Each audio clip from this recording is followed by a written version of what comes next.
Hey, we have a brand new major order. A player accidentally came across an interesting bug that reveals what story arc we're on. The CEO briefly talks about performance and how content affects performance. And there's so much more I'll be covering. If you would like to support the channel, then consider tapping the like button below, subscribe, and turn on notifications so that way you don't miss out on the daily news. Alright everyone, High Command has revealed a new major order for Helldivers to respond to. We're finally tackling the Gloom situation on the Terminid side. It's been ages since we've talked about it. The Terminids are trying to expand more on the right side, and if we're not careful about what we do next, they might just claim more planets and spread the Gloom even further to other planets. So High Command is ordering us to strike fear into the bugs and put an end to their expansion by exterminating them and defending any planets they tried to attack. Now, moments ago, we defended one planet already, but the planet called Faircott Secundus might just be a lost cause. As you can tell, we're failing to defend the planet, and by the time you're watching this, it will most likely be taken over by the Terminids. So before we go further and talk about the Gloom, let's go over the latest message briefing. As always, if you haven't played Helldivers 2 recently, or you're not near a console or PC, what I'll do is cover the latest message briefing, and we'll discuss it once I've read it. So right here, this is what High Command had to say. The Xenoentomology Center on Turin has detected a sharp increase in Terminid spore outflow from the Gloom, cascading throughout all Terminid occupied worlds and greatly accelerating bug expansion. Multiple outbreaks have already been detected in the Farsight sector. The Helldivers must respond immediately to stem further outbreaks. The Terminid outbreak risk level is currently very high. New outbreaks are far more likely on all Terminid adjacent worlds. Full Terminid infestation of new worlds could precipitate additional outbreaks, exacerbating the situation. Rapid containment is of the highest priority. Citizens in threatened worlds have been issued evacuation standby orders, with off-planet transport on standby for high-priority civilians and their tallest children. But catastrophic loss relies solely on the swift action of the Helldivers. We not only have to worry about the Illuminate threat, but we also have to worry about the Automatons and now the Terminids with their Gloom. The situation is not good right now and things are just getting worse, and it looks like the bugs are aiming to expand further to the bottom section here. Thankfully, we're evacuating high-priority civilians and their tallest children, so yeah, basically if your kid is short, then good luck to them. High Command needs kids that are tall like LeBron James or Kobe. We need tall kids because High Command doesn't have any time to evacuate any of them who are small. I wonder if the high priority civilians have smaller kids, and if so, do they just split them up? If so, does the dad just say, hey, sorry kid, I have to go pick up a pack of smokes and some milk, just for the dad to end up never returning? Although I will say, super milk sounds pretty good. Anyway, that aside, a player on the Helldivers 2 Reddit page posted an image of the latest major order, but there's some strange text here that says, Story Main Arc 3, 07 Intro Short. What you see here in this image is a bug, and this wouldn't be the first time something like this has happened. I've seen posts in the past where instead of it being Arc 3, it was Arc 2, as you can see from this post here. This post was created 4 months ago. At the time, it said dispatch 1 Story Main Arc 2, 08 Outcome Win. Now, I believe Arc 2 started when the Escalation of Freedom patch dropped. With Arc 3, we're just getting started, considering the Illuminate patch dropped last month. And I believe the number 7 on the Arc 3 text is because we've had a total of 7 major orders that have dropped since the Illuminate invasion. I could be wrong about it, but I absolutely believe that's what it means. So if you have seen a similar text before in the past, then that's most likely what the numbers are referring to. I thought this was worth bringing up, and it's interesting to see how far we've come. Speaking of how far we've come, if you're a bot diver, then you probably should take a look at the Automatons side if you haven't already. You can see that the bots came back with vengeance and took over Martel without a problem. That means all the blood, sweat, and democracy tears wasted. But hey, it's not the end of everything. Sure, it doesn't look good for us who have been diving there frequently. However, we will claim it again, and we will put an end to the Automatons eventually. I personally can't wait to turn an automaton into a bot that butters my toast, like how in Rick and Morty they had a bot that buttered their toast. And I'm inspired after seeing all the progress lost on Martel. So one of those bots is going to be turned into a toaster butter bot or whatnot. Besides that, the Illuminates haven't been doing much besides wreaking havoc on different sectors, and they've basically been doing the usual, just invading planets and leaving.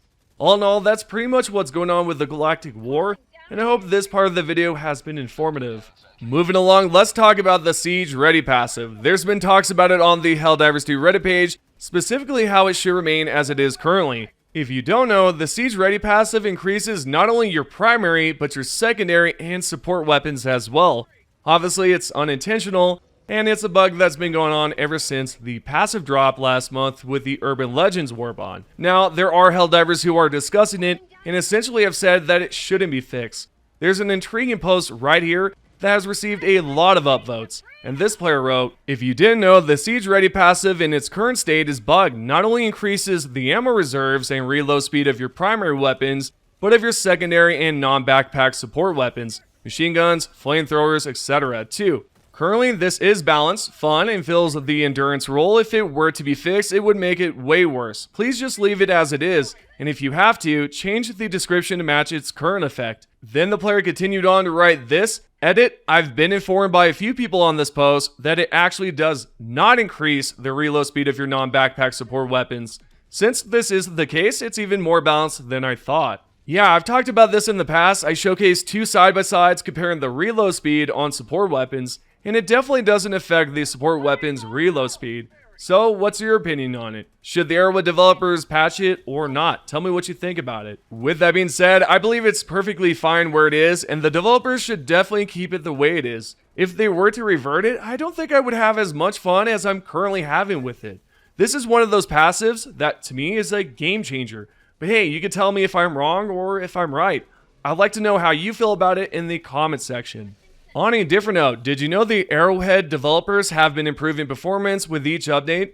The CEO Shams replied to a Helldiver who asked if there's ever going to be a performance patch for Helldivers 2. Not only that, but the Helldiver mentioned that he hasn't been able to play for nearly a year, and for some reason can't even play after upgrading his gaming PC.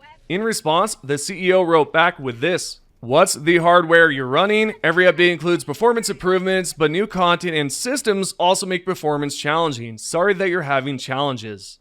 Well, I'm surprised to see that there's Helldivers out there experiencing performance issues on PC. Nonetheless, there's good news here. The Arrowhead team have been improving performance with every update. So if you're experiencing any sort of issues, just know it will get better with each patch that's released. However, it appears that when new content is dropped, the game might require additional adjustments, so give the developers some time, right? And it will get better as time goes on. I noticed the improvements a while ago, back when I was able to play on the forest biomes without any sort of lag or stuttering issues like it used to be. Now, I'm not on PC, but sure, they're not just focused on PlayStation. They're focused on both PC and console performance. Nevertheless, for those on PC, can you let me know if there's any sort of performance problems for you as well, or could the performance issue be for this Helldiver specifically because of their hardware? I'd like to know. Continuing forward, we're going to discuss the Sickle. There's been a lot of Helldivers questioning whether or not the Sickle is growing bigger with each patch, smaller. That aside, before we continue forward, I want to let you guys know that I'm still considering the suggested loadouts at the end of each video. Now, the only way I'm going to do it is if you guys are okay with it. Do you guys still like me, going over that stuff? If not, let me know, yes or no. I think I asked this before in a different video, but there were not a lot of responses on it. I've already went through the comments before in the past few videos, and I've got a few that I'd like to talk about. But yeah, if you guys want me to feature it, I'll be sure to talk about it in the next video. If you haven't already, post a comment down below of what you use on the battlefield. What's your loadout? Last but not least, this is your Helldivers 2 news. We're now going to go over the top 3 comments. If you guys would like to be featured on the channel, all you have to do is comment down below, and I might select you. The first top comment is from Ninja Strike. Fun fact, who knew that planets have different rotation times? For example, Alamax 7 has a rotation speed of just 24 minutes, which feels normal, but Gatcheria takes 44.8 minutes for a full rotation. Meanwhile, Martel blows them all away with a staggering 1,248 minutes or 20.8 hours rotation. Insanely long compared to the others. Pretty cool, right? Yeah, I definitely think so. That's really crazy. So with that said, did you test that by actually timing it, or how did you figure that out? Let me know down below in the comments or message me about it. I'd like to know. The second top comment is from the Voiceless Poet. Glitch, you gotta stop saying last but not least when you still have like 3 more subjects to go over, lol.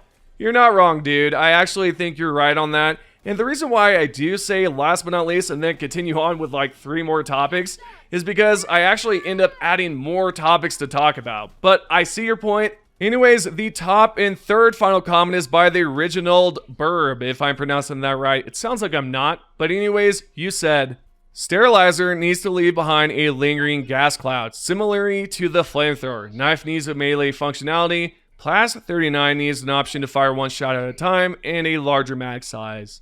All of these ideas are great. The last one, I don't think we're going to see any changes to the Plas 39. I think Postad mentioned something a while ago. I've talked about it. I'll try to leave a link down below in the source description if you want to check it out. So those are the top 3 comments. Hope you guys have enjoyed the video. If you have, make sure to let me know what you think about it. Give the video a like, subscribe, turn on notifications. As always, thank you guys for watching, and I'll see you guys in the next one.